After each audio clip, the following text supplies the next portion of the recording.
Ekologik madaniyat bolalikdan boshlanadi. Oilada qanday tarbiya olgan bo'lsa, kundalik hayotimizda namoyon bo'ladi. Bugun yosh avlodimizni atrof muhitga bo'lgan e'tiborini birgalikda kuzatamiz. Ketdik.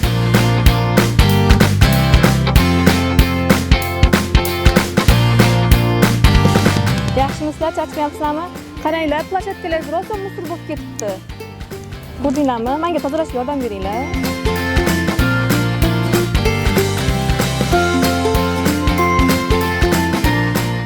Qarang, shuncha bola borda, bu yerda qarang 10 tadan ko'p bola bor. Bittasi ham tozalashmadi. Kim o'rgatgan sizga mana shunaqa atrofni toza tutishni? O'zim o'rganganman, o'sha katta bola hammalardan ko'ra. Qaranglar, mana bu tarafda musor bo'lib ketdi. Menga tozalashib olmaysizlarmi?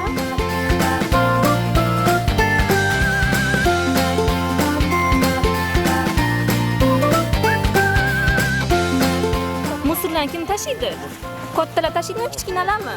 Kichkina tashiydimi? Ben taşıyı bilemem. Otganimda tushadi.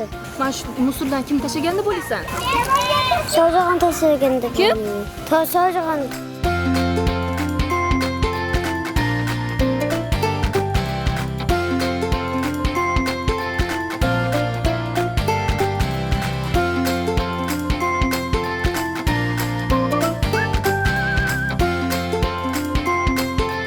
Bolalar, qaranglar, boya plashadkamiz qanaqa ahvolda edi?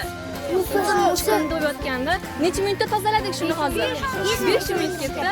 Endi bundan buyog'iga tozalab turinglar, xo'p?